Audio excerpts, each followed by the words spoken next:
Hey guys, tonight we're bundling up and heading somewhere so cold your eyelashes might freeze together. That's right, Antarctica. But not just any old snow globe of a continent. No, tonight you're trudging into the eerie silence of icy valleys and forgotten coastlines, chasing a mystery that's part history, part conspiracy, and entirely strange. Because ready for this, Adolf Hitler may have had some very bizarre ideas about what was hiding at the bottom of the world. Spoiler, it wasn't penguins. Well, not just penguins. You march forward across wind-blown sheets of white, a bitter wind slicing your cheeks. Behind you, the groaning echo of an old German U-boat, sealed shut.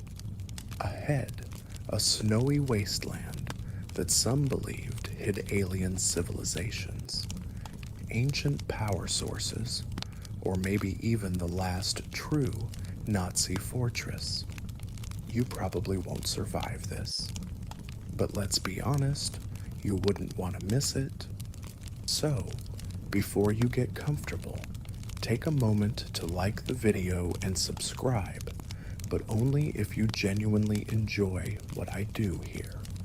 Also, drop your location and what time it is where you are. I love seeing how many night owls we've got tuning in.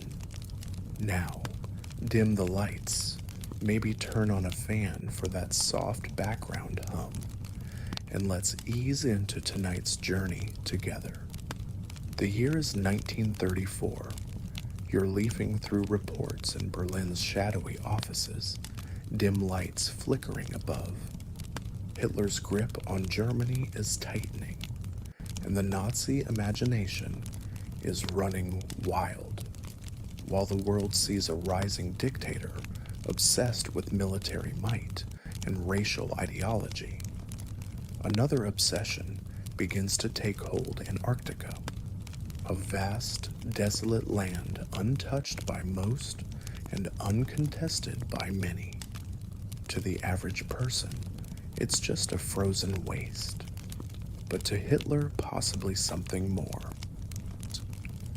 You lean against a cold concrete wall, overhearing whispers between SS officers and members of the Ahnenerbe, the Nazi occult research division. They speak of ancient civilizations, lost technologies, maybe even a pathway to ultimate power. Their tone is half scholarly, half sci-fi, and no one's laughing. Mainstream history tells us that Hitler was fixated on territorial expansion, racial purity, and militarism. That's true, but you're here now, navigating the shiver-inducing corridors of Nazi mysticism, a realm filled with Norse runes, Tibetan expeditions, and, of course, Antarctica. Historians still argue whether Hitler himself truly believed in the more far-out theories, or if he just enabled others who did, but the obsession was real. Documented, funded, you step into an old map room. A globe spins slowly. Your eyes lock on the bottom edge blank, featureless Antarctica, a cartographic mystery. And suddenly you understand the appeal. It's like a puzzle, missing half its pieces, just begging to be solved by the most arrogant minds in Europe. Now picture this German scientists poring over aerial photos, naval commanders plotting southern routes, Hitler flipping through Heinrich Himmler's files filled with ideas like ancient Aryans who originated in Antarctica. Yes, really, fringe belief swirled inside real war strategy. You sip watery coffee inside a smoky Berlin cafe, where a rumor catches your ear. It sounds like a punchline. They say the Fuhrer wants to build a base in Antarctica.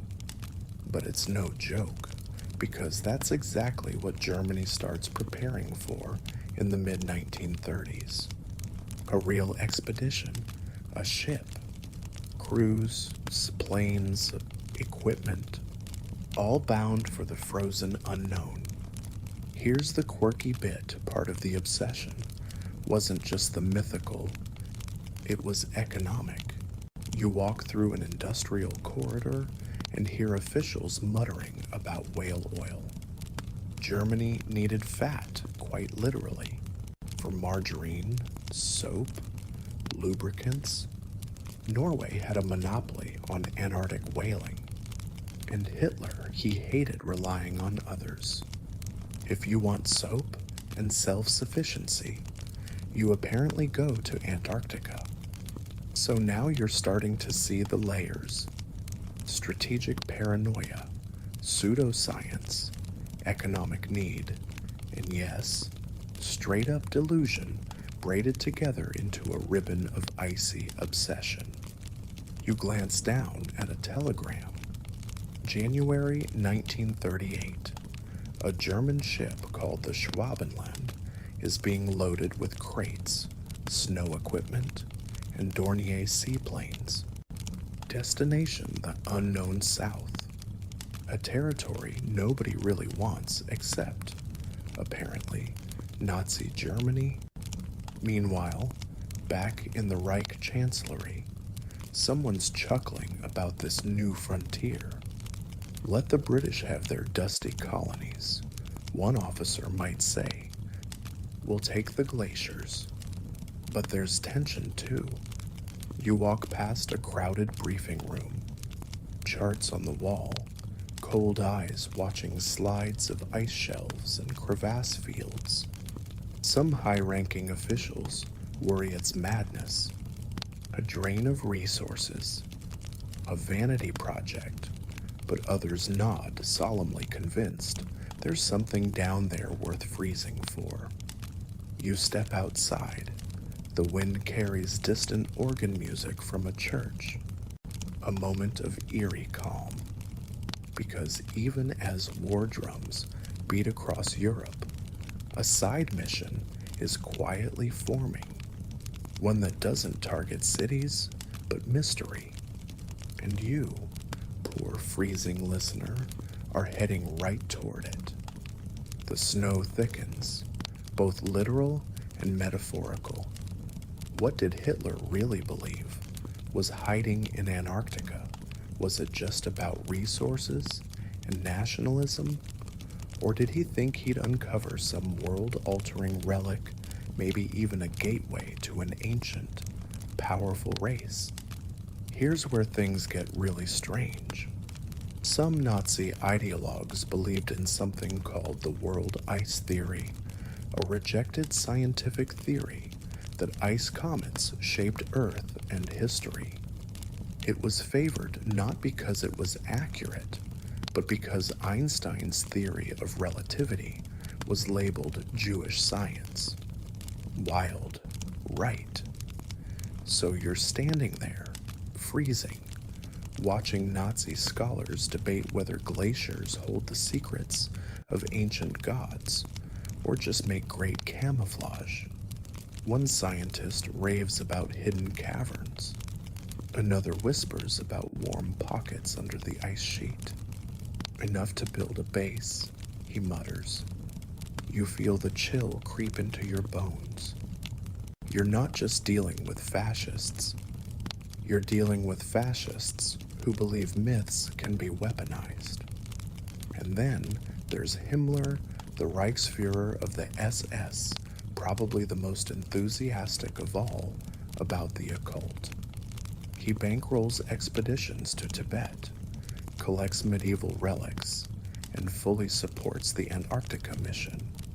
His belief that the Aryan race has roots not in Germany, but in some ancient superior civilization possibly buried under the ice. Still with me cold yet. You close your eyes and hear the hiss of steam, the clank of iron, the hum of engines. The Schwabenland is about to launch. You'll be on board, destination nowhere, or maybe everything. You step onto the deck, breath fogging the air. The waters churn beneath you. Somewhere out there, past the horizon, lies a land no one fully understands. But the Third Reich is determined to claim it, or at least whatever secrets it's hiding. And it all starts with a plane and a swastika. But we'll get to that in a moment. You grip the rail of the Schwabenland as the ship cuts through cold Atlantic waves. It's January 1939, and you're not just on any old research cruise. This is the third German Antarctic expedition, which, let's be honest, sounds like something out of a Bond villain resume. The salty wind slaps your cheeks, and behind you, sailors shuffle across the deck, adjusting cables and checking crates full of gear, skis, and carrier pigeons, apparently. Hitler's team is ready for every possible communication issue except, maybe, common sense. Below deck, you walk through tight quarters smelling of diesel, sweat, and canned meat. The men are jittery, bouncing between scientific excitement and an eerie, silent obedience. They're geographers, meteorologists, and of course, the occasional SS officer just keeping tabs. You pass a steel-plated door marked Flugzeugraum, the aircraft hold. Inside, nestled like mechanical birds of prey, sit two Dornier Wall seaplanes, ready to unfold their wings over the unknown. And then it happens. One quiet morning under a pale sky, you feel the ship slow. Icebergs bob lazily ahead.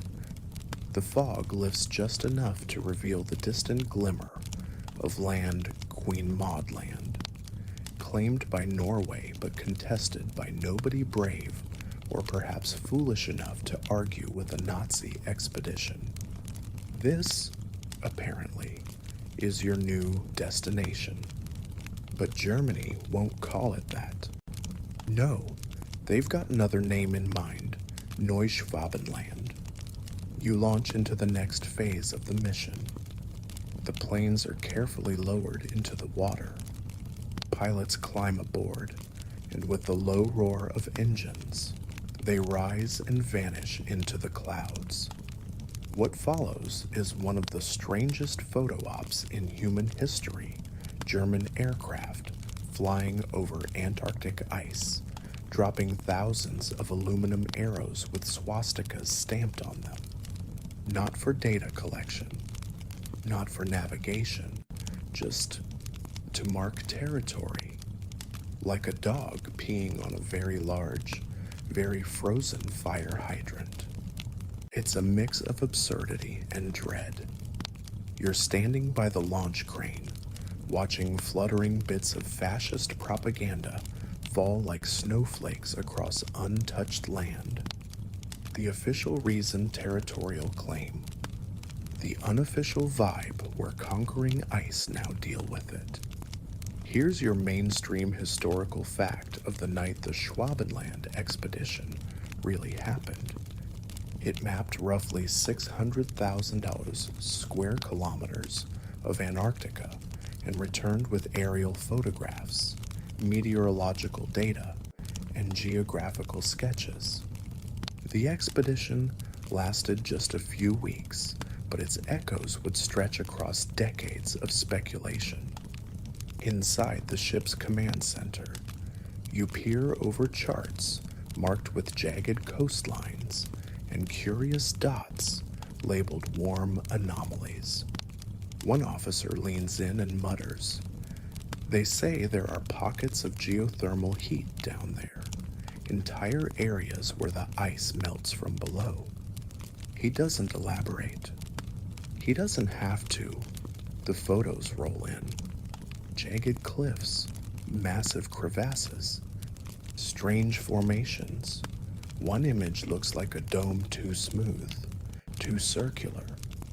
You blink and chalk it up to pareidolia. But whispers start. What if the Nazis found something? What if they built something? Let's pause for the fringe tidbit.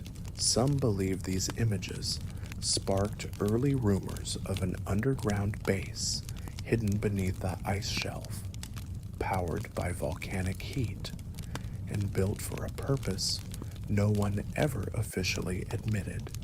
Station 211, some called it. Though, spoiler alert, no credible evidence has ever surfaced. But still you feel that chill in your spine. The kind that says, what if, as the expedition winds down, the men celebrate modestly? One guy opens a tin of preserved bratwurst. Another toasts the icy horizon with schnapps.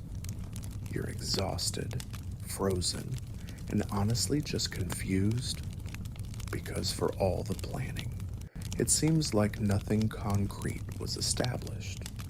No permanent base, no drilling operation, just photographs, flags, and enough conspiratorial fuel to last a century.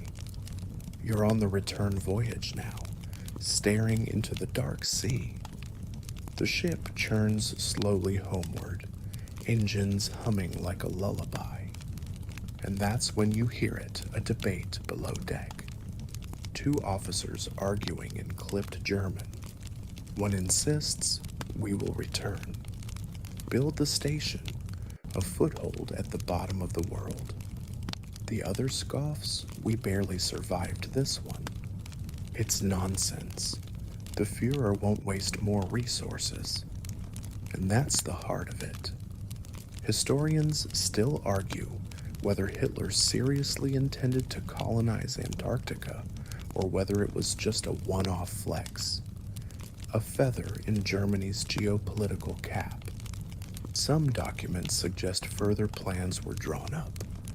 Others hint that internal skepticism, budget strains, and, oh yeah, a world war got in the way. You disembark in Hamburg, blinking against the sunlight. A band plays. Officials shake hands. Cameras flash. The press hails the expedition as a great scientific success. But deep in some ministry vault, reports are filed away. Sealed, misfiled, or maybe intentionally lost. Years later, as Allied forces plow through German archives after the war, fragments of the Antarctic mission re-emerge. The words Neuschwabenland, Station 211, and geothermal heat pockets spark curiosity and an avalanche of speculation. You fast forward to a dusky post-war bar. A grizzled British officer leans in and says, "You know they never really explained what they found down there." His friend rolls his eyes. They found ice, a lot of ice. But you feel that itch, that unresolved tension, because the photos, the swastikas scattered over glaciers, and the sheer weirdness of it all, it doesn't add up. You step outside and take a deep breath. The world's changing fast. Hitler is dead. The war is over. But something about that frozen expedition refuses to melt away. It lingers in books, fringe documentaries, and late-night podcasts. And then, just as you're starting to let it go, someone slides you a folder. It's stamped top secret and smells faintly of mildew. Inside a map of Antarctica, with a dot right where there shouldn't be one. But you'll have to wait a bit to find out what that dot might mean. You hold that faded map in your hands, the corners curled like old toast. It's been shuffled through 1,000 fingers, maybe more, and there's that dot again, sitting smugly on the icy coast of Queen Maud Land. Except, it isn't labeled with anything helpful, like research station or danger polar bears not actually here. Just a quiet black mark, surrounded by a faint red ring. That ring someone added it later. The ink's fresher, smells faintly of gasoline and paranoia. You're back in Berlin, 1940, slipping into yet another classified briefing room. Cigarette smoke coils in the air like lazy ghosts. A projector ticks and hums, and there on the screen a massive ice shelf. The room hushes. One officer steps forward. He clears his throat and says, Neuschwabenland remains viable. More than viable, ideal. Wait, ideal for what? Exactly. You shift uncomfortably in your seat. The war is in full swing. Hitler's forces are spreading across Europe like ink spilled on a map. But here, deep in the bureaucratic bowels of the Nazi machine, people are still talking about Antarctica. Not as some frozen footnote, but as a potential safe haven. A bunker, a fallback. Here's your mainstream historical fact. For this section, there is no verified evidence that Germany established a permanent base in Antarctica. But plans existed, sketches, even blueprints, of facilities supposedly nestled into ice caves, warmed by underground volcanic activity. Historians still argue whether any of these plans progressed beyond the theoretical stage. Some say they were pure fantasy Nazi fan fiction. Others they squint at the map, frown at the inconsistencies, and mutter, well, maybe. Let's get weird for a second. The theory goes like this. Deep beneath the Antarctic ice, Nazi engineers built a hidden facility, a fortress, the infamous Station 211. It wasn't just a research outpost. It was meant to be self-sustaining. Geothermal vents provided heat. Submarine tunnels allowed access from the sea.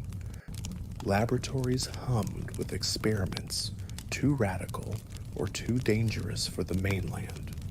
Some say Hitler himself planned to escape there in the final days of the war. Others believe he never had to, because he was already there. You slide open a drawer in a forgotten records room and find a document stamped Stufa 4 Level 4, so top secret it practically glows in the dark. It outlines remote construction protocols for Fortress Neuschwabenland. There's no signature, no dates, and half of it's been blacked out like someone was redacting it with their elbows. But there's one word that catches your eye, Dirtgang. Passageway. A passage to what? The fringe tidbit this time is so cinematic it should come with its own musical sting. Some conspiracy theorists believe the Nazis discovered a massive subterranean tunnel system beneath Antarctica large enough to hide submarines, aircraft, maybe even cities. They say the German U-boats U-530 and U-977, which mysteriously surrendered months after the war ended, might have delivered top Nazi officials to the icy south. You walk through a cold museum in Buenos Aires where a local whispers they fled to Patagonia. But some they went further.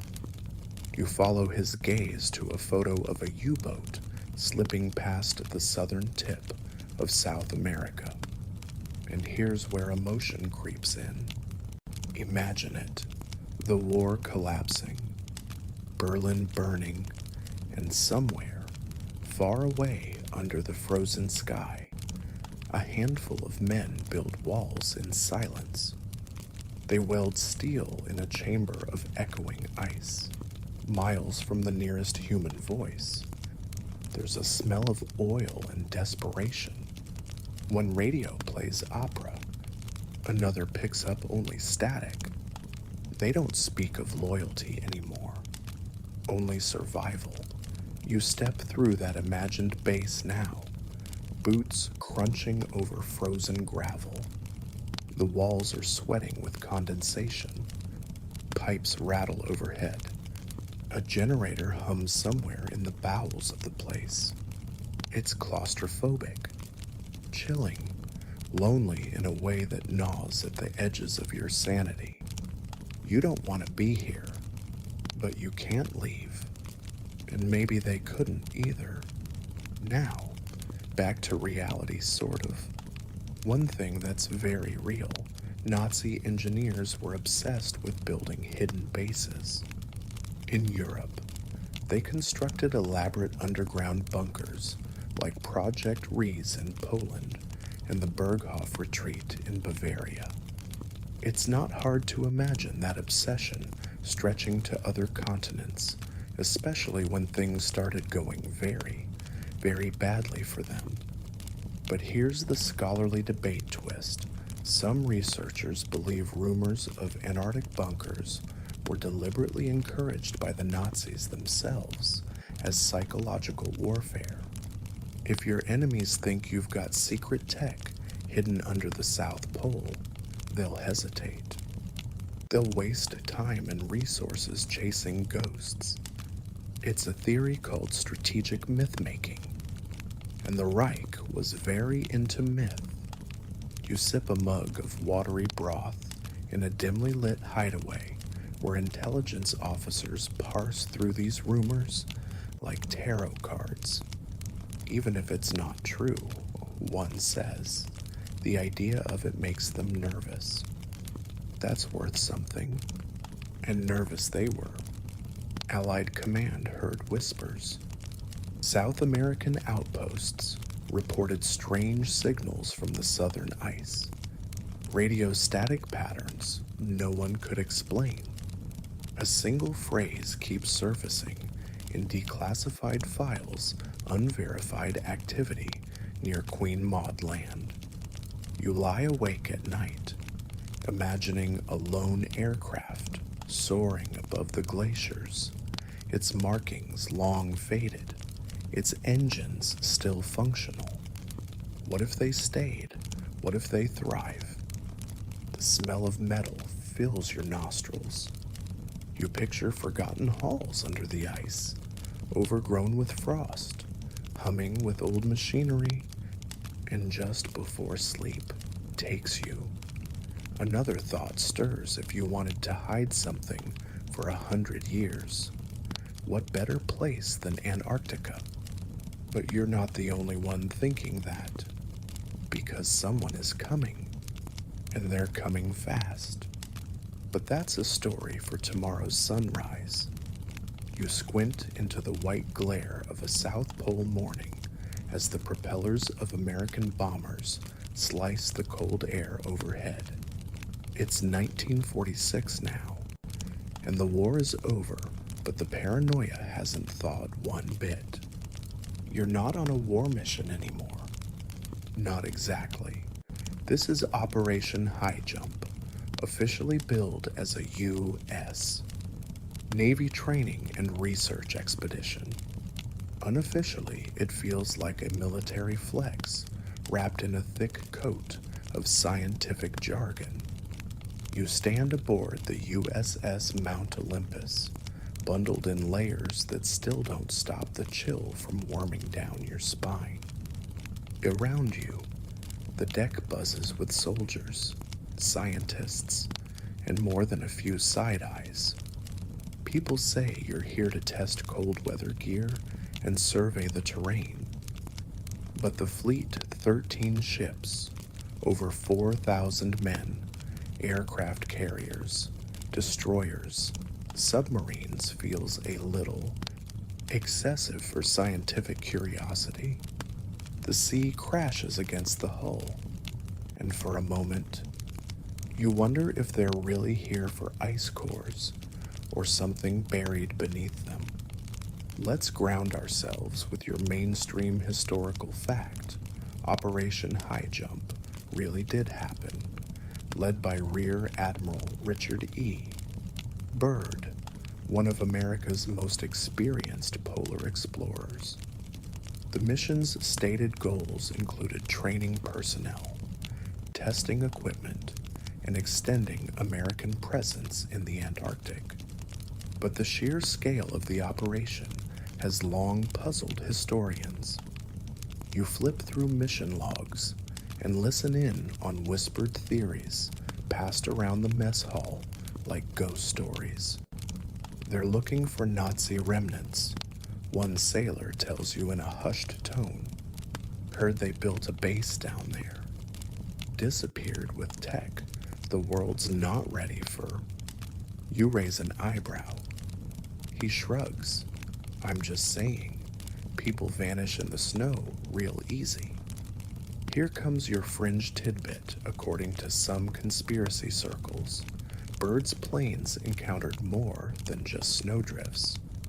They claim his aircraft were intercepted by flying discs with German markings craft that moved faster than anything the U.S. had ever seen. One pilot, they say, reported a shining object that moved like a hummingbird before radio contact was abruptly lost. Totally unconfirmed. Zero evidence, but a persistent little rumor, like an itch under your parka. You're invited to a debriefing with Admiral Byrd himself. He's not rattled, but he's not exactly calm either. A stack of classified files sits unopened on the table. He speaks slowly, eyes never quite meeting yours. There are things down there, not easily explained. That's it. No elaboration. Just a vague, lingering unease. And then, suddenly, it's over. The mission is cut short. Planes are grounded. Ships turn back. The official reason: weather difficulties and equipment failures. But people mutter about things that were seen but never logged. One crew member reportedly had a full mental break. Another refused to go back on deck for days. Historians still argue whether the real purpose of Operation High Jump was scientific exploration, geopolitical strategy, or something far more secretive. Some say the U.S. was testing how quickly it could deploy to remote regions in case of post-war conflict with the Soviet Union. Others insist Byrd and his team were chasing Nazi ghosts or worse. And then there's Byrd's own interview in a Chilean newspaper after the expedition. He warned that America must be prepared for threats coming from the polar regions, particularly from aircraft that could fly pole to pole with incredible speed. The quote was buried in the back pages, but some folks never forgot it. You huddle with a group of Antarctic veterans in a Buenos Aires cafe years later. One of them stirs his coffee absently and mutters, "We left something behind. Or maybe we found something we weren't supposed to." You lean in, but he just smiles faintly and changes the subject to the weather. Let's talk about that emotionally immersive moment now.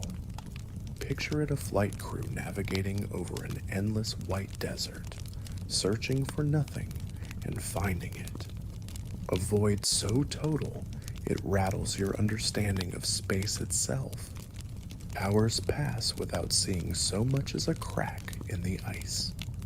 And then, a shadow, a circular depressions in the snow, not large enough to be natural, not jagged enough to be accidental. You radio it in, no one answers. You circle back, it's gone. Maybe it never existed. Maybe it did. You lie in your bunk that night, the ship rocking gently. The lights flicker. You feel the hum of the generator beneath you. And something else, something that feels older than the war, older than empires. Like the earth itself is whispering from beneath the ice. Just as you're dozing off, you remember something odd before Operation High Jump launched. The Soviet Union requested to join. The US said no. Why, what were they trying to keep secret? Here's your scholarly debate prompt of the night some believe. Operation High Jump uncovered nothing extraordinary, just cold, snow, and the dangers of overextending logistics. Others argue that the real findings were buried under multiple layers of classification, shared only with the highest echelons of government, and promptly sealed away from public view. You walk across an airstrip back in the States, the sound of your boots crunching over frost-rimmed concrete. The base commander shakes your hand. Nothing down there worth fussing over, he says too quickly. You nod, but the doubt festers. The whispers don't stop. Decades later, satellite images leak, showing strange geometric shapes under the Antarctic ice. Sharp angles where there should only be smooth curves. Rectangular anomalies beneath the surface. You download one of the photos on a blurry government archive site. You zoom in, enhance, squint. There, just barely visible, is a shadowed structure, or maybe a rock. It's never confirmed, but it's right near where birds' planes were turned around. Coincidence. You scroll to the bottom of the page and find a redacted memo from 1947. Only one line is readable. Do not engage. If contact is made, withdraw immediately. But what was there to contact? Well, we haven't even gotten to the flying saucers yet. You can't sleep, not because of the cold, but because of the questions. You lie in your bunk, lights dimmed, but your mind is spinning. And when your brain gets stuck like this well, it tends to spiral. You're flipping through old flight manifests from Operation High Jump, and one name jumps out: Karl-Heinz Richter. Not an American, not officially on any crew list. And yet, there he is cited in fringe accounts as a liaison specialist who claimed to have been part of an earlier German-led Arctic expedition. He later pops up in interviews during the 70s, rattling off tales of secret Antarctic encounters, Nazi survival enclaves, and here's where it gets cinematic again: flying saucers. Yep, we're going there. The idea that Nazi Germany developed flying discs isn't just a goofy footnote in conspiracy lore. It's an entire chapter, or maybe a whole bookshelf. In this part of the rabbit hole, you find alleged designs for crafts like the Haunebu and the Vril circular flying machines powered by advanced propulsion systems, allegedly capable of vertical takeoff and speeds that made Allied radar operators cry quietly in their chairs. Here's your mainstream historical fact. Nazi Germany really did experiment with unconventional aircraft design. The Horten Ho 229, for example, was a flying wingjet prototype decades ahead of its time.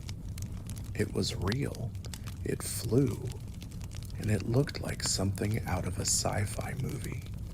But then there's the Hauneboote, a disc-shaped craft with electromagnetic drives, supposedly developed by the SS's most secret research division. According to fringe theorists, it could defy gravity, travel at Mach speeds, and maybe even leave Earth. Pause for a breath. You're still grounded, but just barely. You find yourself inside a musty old hangar, outside Prague at least. That's where the whispers say one of the test sites was. It smells like grease, dust, and secrecy. You run your hand along the fuselage of something half-finished. It's circular. The surface is metal, but light. Strange inscriptions line the inner cockpit, like runes, but sharper mechanical. Could this be real? Historians still argue whether any of the Nazi saucer designs made it past paper or prototype.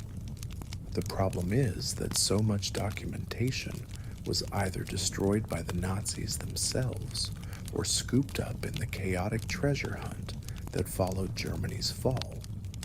You've probably heard of Operation Paperclip, when the US recruited top German scientists, including rocket maestro Werner von Braun, to work on American defense and space programs. Well, some say the more exotic scientists weren't invited to Florida. They were taken somewhere colder. Your fringe tidbit tonight in 1959, an article from a New Zealand newspaper claimed the Soviets had discovered a vast underground base in Antarctica left by the Germans, complete with disc-shaped aircraft hangars. The story was discredited within days, of course, but not before readers mailed in dozens of letters claiming they'd heard the same thing from relatives in the military. Back in the story, you sit in an intelligence office surrounded by diagrams, crude sketches of disc-shaped objects with labels like Vril 7 Geistkraftwerk and Tachyonator Core. One analyst chuckles darkly. If this stuff's fake, it's really detailed. You lean back in your chair and wonder, were these craft actual machines or something else? Propaganda, disinformation, or maybe, as some believe, symbols of Nazi ideology taken to the stars, power through motion, domination through innovation. There's a story floating around that during a 1944 blackout, Allied radar stations in England picked up a fast-moving object streaking south, way south. No transponder, no known aircraft type, just a blip that vanished near the pole. The files on that one still sealed. Emotion kicks in as you imagine what it must have felt like for the soldiers and pilots who witnessed things they couldn't explain. Imagine standing guard under the infinite black of an Antarctic sky. The auroras ripple, your breath fogs, and then a silent object hovers above the ridge. No wind, no sound, just presence. You blink and it's gone. No one believes you. They say the cold's messing with your head, but you know what you saw. That leads us to the most fringe theory yet. Take a breath. Maybe wrap a blanket tighter around your shoulders. Some believe the Nazis didn't just escape to Antarctica. They found something there. Something not human. The idea ancient technology. long buried in the ice, possibly alien in origin, and the Vril Society a real, if eccentric, German occult group claimed they had access to telepathic blueprints for this tech. They spoke of channeled messages and cosmic energy propulsion. Cue the scholarly debate. Were these occult beliefs just window dressing for advanced science? Or was this all part of an elaborate delusion, one that, strangely, started seeping into the real military-industrial complex? You stand in a candlelit room at Wewelsburg Castle, spiritual center of Heinrich Himmler's SS, and you feel the madness baked into the very stones. Walls lined with rune carvings, maps of Atlantis, files labeled Ahnenerbe, the SS division, tasked with uncovering lost civilizations, ancient power sources, and more. You run your fingers over a photo dated 1939. It shows a group of scientists near a mountain in Antarctica. Their faces are blurred deliberately, but in the corner, barely visible, is something metallic poking from the snow. Is that a wheel? And then, the cliffhanger you didn't see coming. You return to that same location decades later in a drone operated by a bored Norwegian geologist. The drone dips through a fissure in the ice, transmitting shaky footage. The camera catches something metallic, round, half buried. Then the feed cuts. Coincidence? Maybe, maybe not. But you can't help but wonder if the Nazis did escape. And if they had these machines, where are they now? And who might be using them? You're back in modern times now, sort of. At least your phone has a signal again, and the coffee doesn't taste like freeze-dried sadness. But your mind's still stuck somewhere under that Antarctic ice, looping over the same nagging questions. Were the Nazis chasing ancient tech? Did they build something beyond our understanding? And if so, is any of it still down there? You refresh a government archive website for the 5th time in an hour. Still redacted, still pending review. You sigh, then click over to something even weirder, Project Iceworm, an actual Cold War U.S. Army initiative to build missile silos under the Arctic ice, because apparently the military's answer to, "Is this insane?" is often just, "Let's try and see." That's your mainstream historical fact tonight. The U.S. really did try to burrow nuclear missile systems into the frozen ground during the 1960s. The result? Not great. The ice shifted too much, the tunnels collapsed, and the whole plan was scrapped.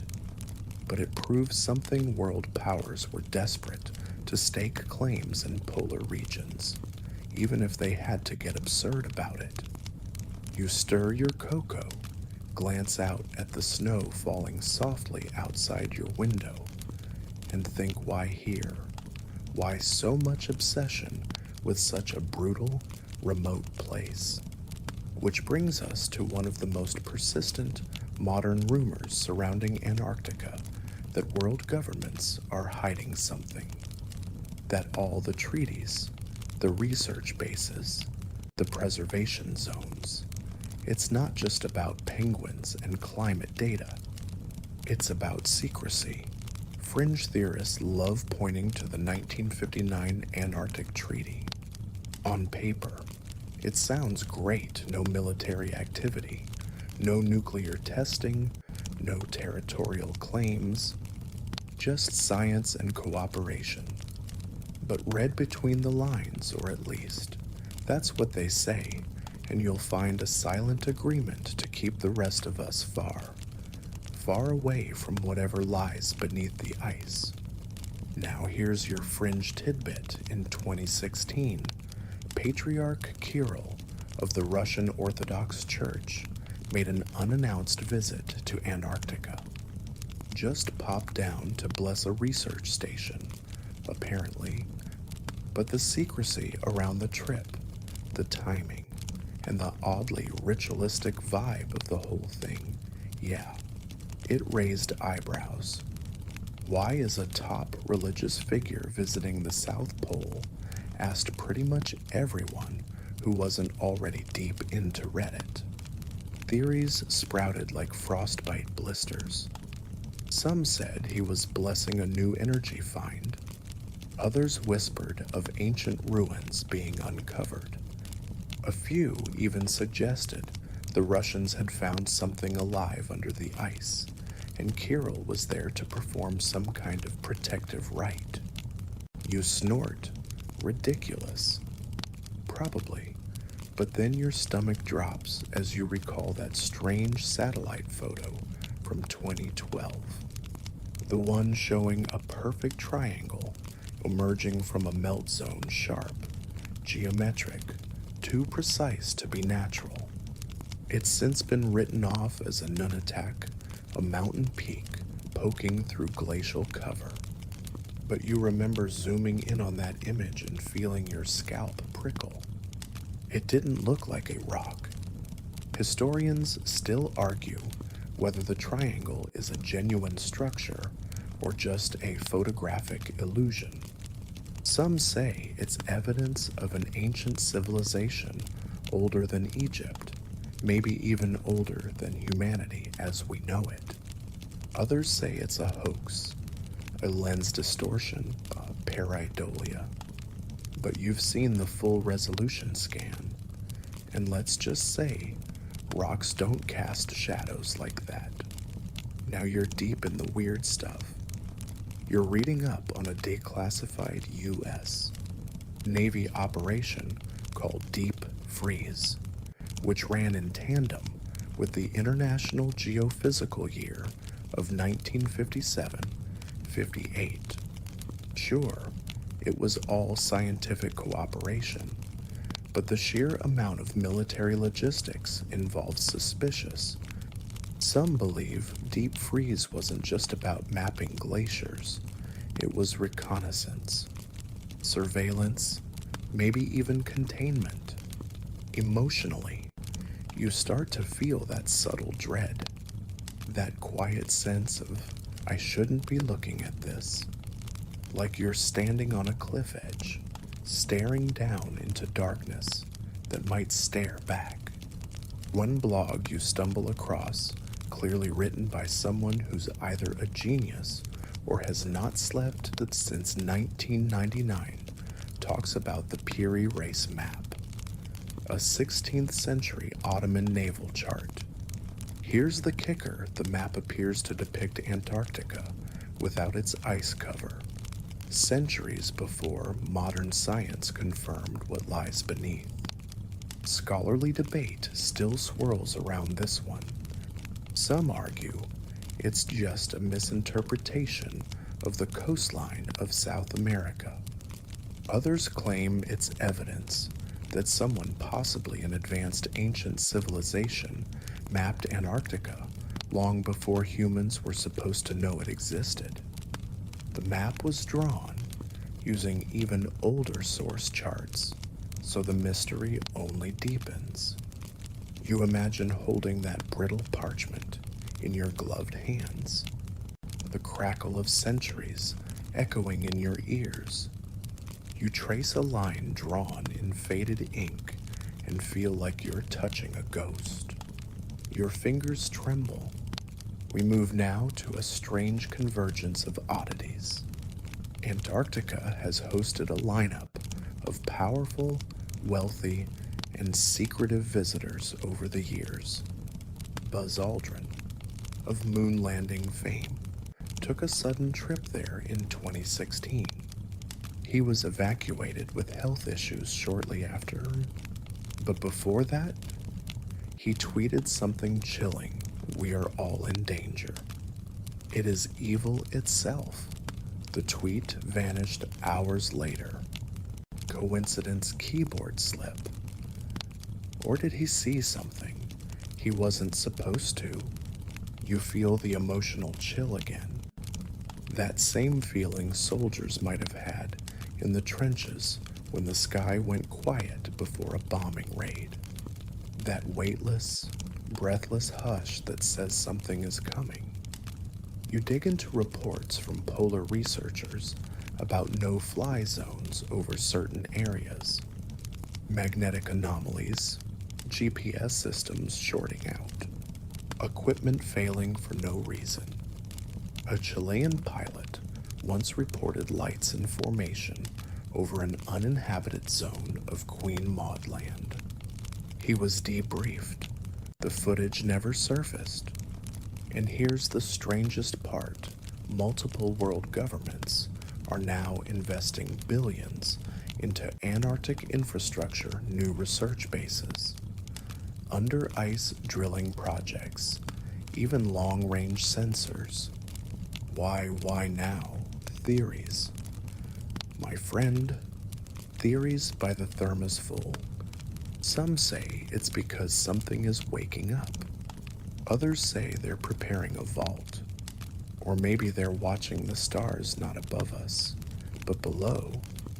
Because if Earth has a hidden gateway, a deep chamber of forgotten power, Antarctica would be the world's best hiding spot.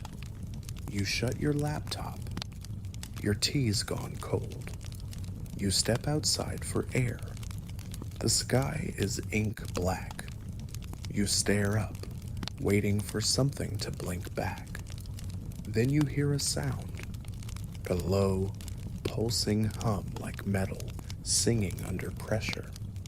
You look around, nothing. But the snowflakes are falling upward now. Just a few of them, like gravity's undecided. You blink, and everything's normal again. Probably just your imagination. Probably the ice speaks, not literally. Not in words you understand, but in long, ancient groans that stretch across frozen valleys like the creaking spine of a dying world. You're lying awake again, headphones in, listening to field recordings from seismic monitors deep in the Antarctic crust. They're supposed to be tracking glacial shifts. But these sounds, these don't shift. They pulse. You close your eyes and feel it in your chest, a low, rhythmic beat, like something buried is breathing. Tonight, we descend even deeper. You follow the trail of a curious series of expeditions carried out by China, starting in the early 2000s. On the surface, it's about geology, climate change, baseline readings. But when you map the drill sites over satellite scans, you notice something odd. They all form a circle, a perfect, symmetrical ring surrounding nothing, or maybe surrounding something. That's your mainstream historical fact. China's Antarctic program is one of the most advanced in the world, with state-of-the-art equipment and large-scale investment.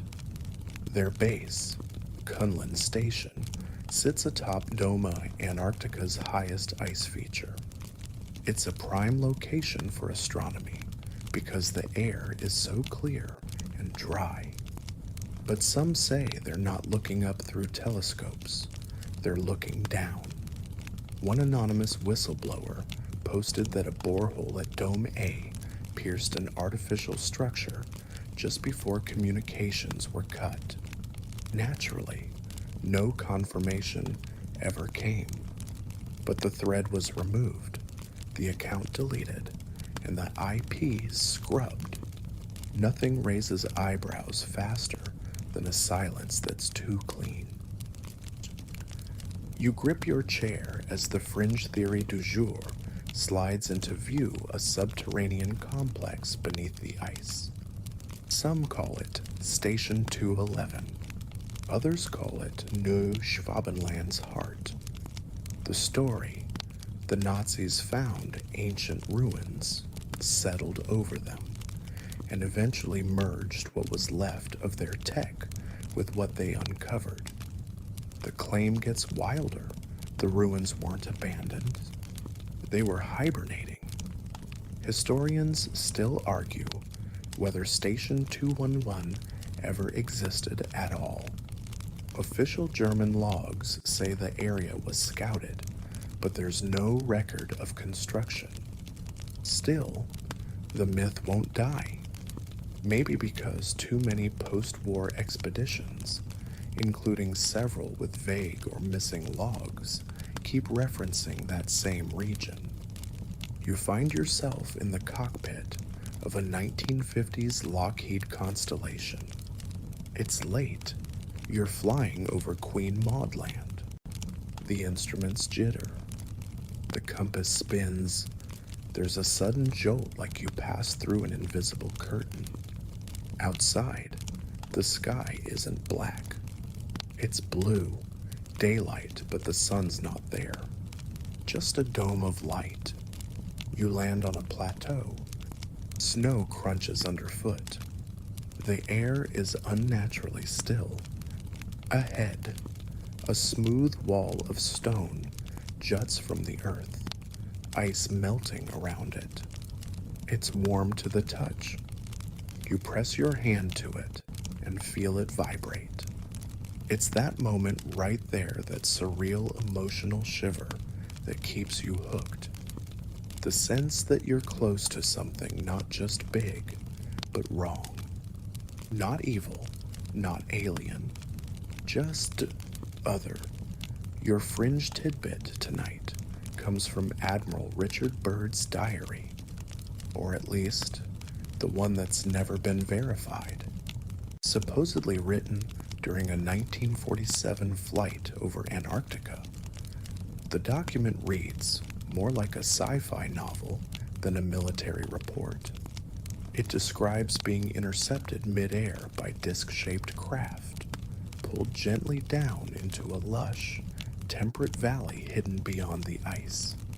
There, the Admiral allegedly met a humanoid being who warned humanity to stop its nuclear aggression, or else. Totally implausible, or totally terrifying.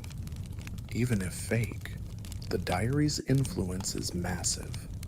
It's echoed in 1,000 books, blogs, and late-night YouTube spirals. And it loops us back to something older, the idea of hollow Earth. No, really, you're probably rolling your eyes. But stick with me. The hollow Earth theory, once entertained by serious explorers, suggested that large caverns or even open ecosystems could exist within the Earth's crust. Antarctica, with its vast, unexplored regions, became the perfect canvas. Add a few UFO sightings, a splash of Nazi mysticism, and suddenly you've got a subterranean Atlantean power base under the South Pole. Some claim the Nazis believed this too, that they thought ancient Aryans had come from inside the Earth, and that they were simply returning to their place of origin. Cue your scholarly debate. Were these beliefs purely symbolic racial myth-making, or did high-ranking officials actually buy into the literal idea of a hollow Earth? Either way, the belief mattered. It shaped missions, just like belief shapes modern expedition funding, policy decisions, even classified research. If the belief is strong enough, it bends reality at least long enough to leave physical footprints behind. You pull back now, emotionally dazed, standing at the entrance of a borehole. It's dark inside. Warm air rises from it damp, smelling faintly of copper and salt. You descend, ladders give way to stairs.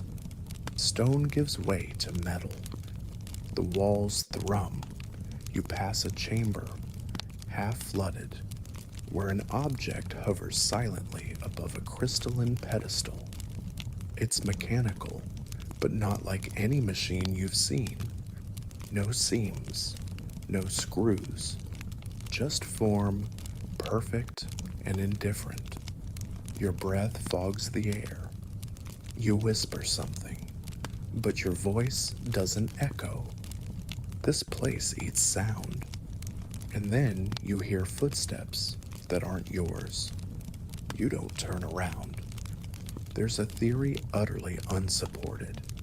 Of course, that Antarctica hides not just secrets of ancient civilizations, but the last remnants of them.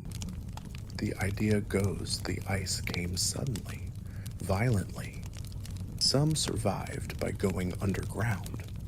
Others didn't, but their machines did. Their warnings, their sentinels. You reach the bottom. There's a door. It's shaped like a hexagon, covered in carvings that shimmer when you look directly at them. Your fingertips buzz just from standing near it. But before you can touch it, before you even decide if you wake up, heart pounding, sheets damp, no Antarctic plateau, no thrum, just the fan humming softly, and the faint sound of your radiator clicking to life. But you still smell the copper, and when you check your phone, there's a new message. No number, just one sentence. Stop digging. Your hands tremble slightly as you set the phone down. It buzzes once more, then dies. Battery gone, or maybe something else. You swallow. The air in your room feels colder now, heavier. But still, that message lingers in your head like a song you can't stop humming. Stop digging, but of course, you don't. Because tonight, we're peeling back the last layer. No more rumors, no more maps and shadowy reports. Just the final pieces of a puzzle that refuses to stay buried. You start with the global coordination. The way every major world power, Russia, the US, China, even smaller nations like Norway and Australia all seem strangely unified when it comes to Antarctica. That's your mainstream historical fact. Over 50 countries have signed the Antarctic Treaty, promising peaceful research and environmental protection. The continent is the only place on Earth not owned by anyone. Sounds noble, right? But you tilt your head, because when has everyone ever agreed on anything unless there's a very good reason? Some say the reason is cosmic. Let's talk meteors. Antarctica is littered with them thousands of space rocks just sitting atop the ice, preserved like fruit in a deep freeze. Scientists love this. They find fragments of Mars, even bits older than Earth itself.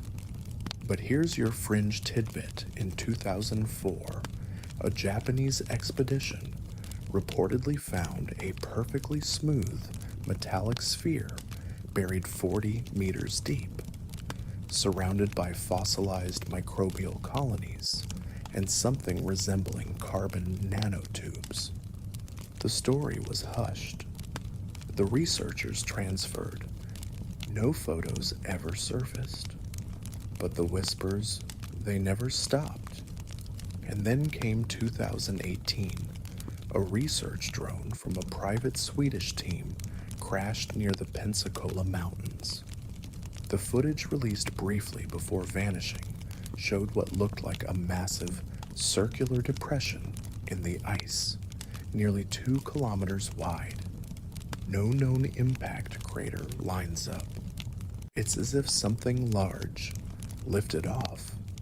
That's when conspiracy theories fused like rogue AAI, dreams, ancient spacecraft, interdimensional portals, reverse engineered tech, you name it. But the theory gaining the most traction lately, that Antarctica houses a sealed vault, possibly alien in origin, possibly human, but beyond modern comprehension. And it's not just locked, it's guarded. Which brings us to the softest and spookiest cliffhanger yet. You dig into the logs of the British Antarctic Survey. December 2020, a team monitoring subglacial lakes under the Filchner-Rana ice shelf reports anomalous sonar returns. The shape A dome, smooth, metallic, at a depth that should only be muddy meltwater and crushed stone. The signal disappears within hours. The data file is flagged, removed, but one researcher posts a cryptic message in a geology forum, then deletes it within minutes. We woke something. We didn't mean to, but now it knows we're here. Historians still argue whether these messages are clever hoaxes, stress hallucinations, or red herrings. But the trend is hard to ignore. The closer humanity gets to penetrating the full depth of Antarctica's icy armor, the more strange encounters and technological malfunctions seem to cluster. And the human reaction? We pause. Multiple drilling projects suddenly stall. Equipment breaks. Weather reports become conveniently unfavorable. It's like the ice is buying time. You're not sure what you believe anymore. That's part of the journey. Write one part science, one part bedtime fever dream. But you feel something shifting both in the data and in your gut. You stare into the cracked screen of your phone, watching that message flicker like it wants to speak again. Stop digging. But how do you stop? When the last century has been nothing but digging for oil, for secrets, for meaning. You close your eyes and let your imagination carry you one last time, far below the surface, down through the pressure and frozen water channels, past fossils and lost maps, into a chamber deep within the Earth's hidden cathedral. There, you find something breathing, not with lungs, with light, a slow pulse in the darkness. It feels you, it sees you, and maybe, just maybe, it's waiting. And now, dear listener, it's time to let all of this go. Just for tonight, you've walked through snowfields older than memory. You've touched artifacts no one alive has seen. You've slipped between history and mythology, between whispered truth and echoing fiction. So let's slow things down. Let your breath soften. Let your body melt into the bed like warm wax. Imagine that hum fading, that wind calming, the cold gentling to a quiet hush. The ice holds its secrets, maybe forever, but that's okay, because not all doors are meant to be opened, and some stories feel best left half finished. The story is over. See you tomorrow night. Sweet dreams.